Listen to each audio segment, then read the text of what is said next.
আমরা বেঁচে থাকতে কোনো ডিটেনশন ক্যাম্পে কাউকে পাঠানো হবে না। এনআরসি চালু করার নাম করে বাংলা ভাগ করার চক্রান্ত করা হবে না। বাংলার মানুষ বাংলাতে থাকবে। আপনি বলছেন বাংলা নাকি অনুপ্রবেশকারীদের কারখানা, বিহারেও বলেছিলেন, কিন্তু আপনাদের কোয়েশ্চেনের উত্তরে 2025 বলেছিলেন, একজন প্রশ্ন করেছিল কতজন অনুপ্রবেশকারী আছে ভারতবর্ষে, আপনারা বলেছিলেন 2000 সামথিং।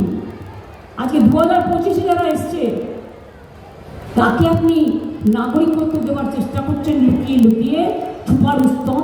আর যারা সারা জীবন এখানে আছে তাদের প্রমাণ করতে হবে তারা নাগরিক কিনা। এমনকি আমার মনোনয়ন নিয়ে 4 ঘন্টা স্কুটনিতে আমাকে জানিয়েছে, আমি এদের ছেড়ে দেবো, আমি ছেড়ে দেবো এদের। আপনারা ছাড়লেও আমি ছাড়বো না, আমার জীবন দিয়ে লড়ে যাব। আমার কিচ্ছু নেই জীবনে মানুষ ছাড়া। যতদিন বাঁচবো আপনাদের জন্য কাজ করব, এবং এতগুলো কাজ করেছি। ওরা যদি কখনো চেষ্টা করে হামলা করে দখল করবার, মা বোনেরা রথযাত্রায় ঝাড়ু দিয়ে রাস্তা পরিষ্কার করেন, রাস্তায় একদম পুরো ক্ষীরের ঝাড়ু একটা করে কিনে রাখুন, রাস্তা পরিষ্কার করতে করতে ভোট কেন্দ্রে পৌঁছে যান। ইভিএম মেশিন খারাপ হলে ওই মেশিনে ভোট করবেন না, চিপ ঢুকিয়ে দেবে, নিয়ে বিজেপিতে সব ভোট ফেলে দেবে। ইভিএম মেশিন খারাপ হলে নতুন মেশিন আনবেন। মা ভাই বোনেরা অনেক লাইন দিয়েছেন, একদিন অপেক্ষা করতে হবে আপনার নিজের ভবিষ্যতের জন্য। যেখানে আমাদের সবচেয়ে বেশি টুরিস্ট যায়, আমাদের উপর নির্ভর করে ওদের অর্থনীতি। সেই উড়িষ্যায় আদিবাসীদের উপর কত অত্যাচার। Mother Teresa missionaries of charity 300 জনকে বাদ দিয়ে দিয়েছে। ভারত সেবাশ্রম সঙ্গে সাধুদেরও বাদ দিয়ে দিয়েছে। রামকৃষ্ণ মিশনের অনেক সাধুদের বাদ দিয়ে দিয়েছে, এমনকি বেলুর মঠেরও। এদের মুখে বড় বড় কথা মানায় না। এদের ধর্ম মানে নিজস্ব একটা ধর্ম, বিষবৃক্ষ ধর্ম, মানুষের মাথাটাকে খাওয়া। আর সারাক্ষণ ওই RSS এর কিছু গদ্দার আছে, আমি যারা ভালো তাদের সম্মান করি, আর যাকে মোটা মোটা হদল কুতকুত হয়েছে তাদের আমি সম্মান করি না। কোনো ত্যাগী নয়, এরা ভোগী। এলাকায় দিয়ে টাকা দিচ্ছ, আর 2 দিন বাদে বুলডোজার চালাবে। টাকা দিলে টাকা, আপনি নেবেন কিনা নেবেন আপনার ব্যাপার, কিন্তু ভোটটা ভুল করেও ওদের দেবেন না। 500 টাকা করে দিয়ে মিছিল করছে, আর এজেন্সি দিয়ে ব্লকে বুথে এজেন্ট নেই। ওয়েবকম নামে একজনকে অর্ডার দিয়েছ, সেটা কার বেনামি কোম্পানি পরে জেনে নেবেন। শুধু একটু হিন্টস দিয়ে গেলাম, তারা ভোট করবে, তারা এজেন্সি হয়ে যাবে, তারা এজেন্ট হয়ে বসবে, তারা ভোট বক্সে ভোট কারচুপি করবে। এসব অনেক জানা আছে।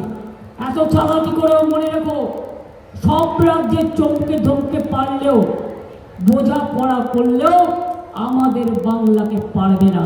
আমাকে চমকালে আমি ধমকাই, আমাকে ধমকালে আমি গর্জাই, আমাকে গর্জালে আমি বর্ষাই, আমাকে বর্ষালে আমি উতরাই।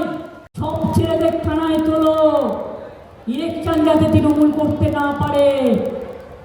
মেয়েদের পর্যন্ত ছাড়ছে না। কলকাতা পুলিশের 2-3টি কেস আমার কাছে এসছে, মেয়েদের ব্যাগ খুলে খুলে দেখা হচ্ছে কি কি আছে। আমার মনে হয় ওরা একটু লিপস্টিক লাগাতে চায়, ওরা একটু চোখে কাজল দিতে চায়। আমার মনে হয় ওরা দেখছে মেয়েরা কি কি ব্যবহার করে, লজ্জাও করে না মা বোনদের অসম্মান করতে। সোনার বাংলা দিয়ে সোনাটা কি জানেন? অমাত্য সেনকে তার জমি থেকে তাড়িয়ে দিতে গিয়েছিলেন, আমি এসে তার জমির অধিকার ফিরিয়ে দিয়েছিলাম। লজ্জা করে না? নির্লজ্জ বেহায়া। তারা আবার দেখছে বাংলাকে সোনার বাংলা করার স্বপ্ন, ওদের স্বপ্ন হবে ভগ্ন। আর মনে রাখবেন, আপনাদের জিতবার জন্য আসছে দুরন্ত লগ্ন। সিপিএমেরা বলে অনেক অত্যাচারিত হয়েছি, অনেক মার খেয়েছি। আর এই 12 বছর যেদিন থেকে আমদি পামদি বাবুরা এসছেন, জ্বালিয়ে পুড়িয়ে খাচ্ছে, রোজ সব অধিকার খেয়ে দিচ্ছে, সংবিধানের সব চ্যাপ্টার পাল্টে দিচ্ছে, ইতিহাস বদলে দিচ্ছে। সেন্ট্রাল স্কুলগুলোতে বাচ্চাদের মাথা খাওয়ার জন্য রোজ মন কি বাতের নাম করে নিজের বাত করছে আর ছেলে মেয়েদের মাথা খাচ্ছে। বাংলার পরিযায়ী শ্রমিক কিছু বাইরে যায়, কারণ তাদের ডেকে নিয়ে যাওয়া হয়, তাদের যোগ্যতা আছে।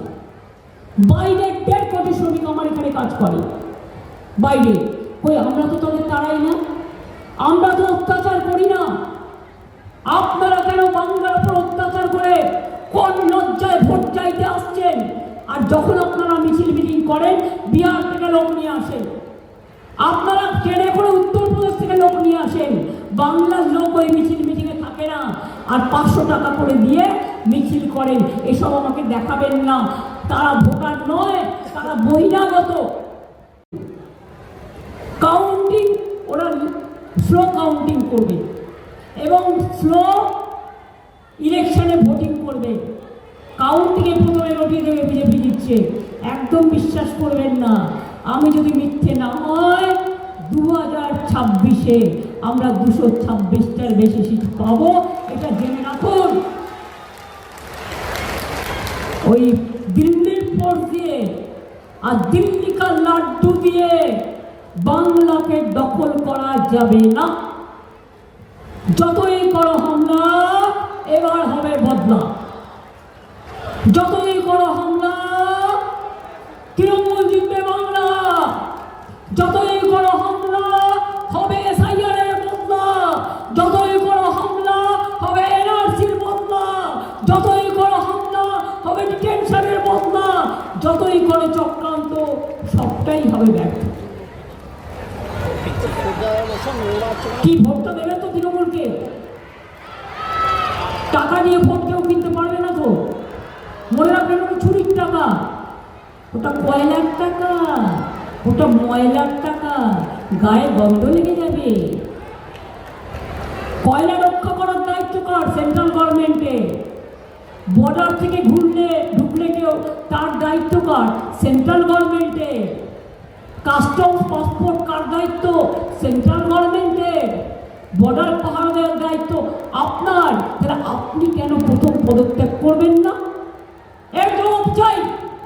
2024-এর লিস্টে আপনি যদি প্রধানমন্ত্রী হতে পারেন, আপনারা যদি স্বরাষ্ট্রমন্ত্রী হতে পারেন, তাহলে বাংলার মানুষ কি অন্যায় করলো আপনাদের জবাব দিতে হবে। হিম্মত থাকলে আগে পদত্যাগ করুন। 90টা সিটের প্রার্থী, ঠিক আছে, তাহলে আপনি প্রধানমন্ত্রিত্বটা ছেড়ে দিন, দিয়ে বলুন আমি বাংলার মুখ্যমন্ত্রী হব, তাই আমাকে 294টা কেন্দ্রে ভোট দিন। কি করে বলেন আপনি? কোন পদটা নেবেন? প্রধানমন্ত্রী না বাংলার মুখ্যমন্ত্রী? আপনি তো বহিরাগত বাংলায়। আপনি বলে দিচ্ছেন সব কেন্দ্রে আপনি লড়াই করছেন, আগে দিল্লিকে সামলান, তারপরে বাংলার দিকে তাকান। বাংলার দিকে যদি কেউ 20 চক্ষু নিয়ে তাকায়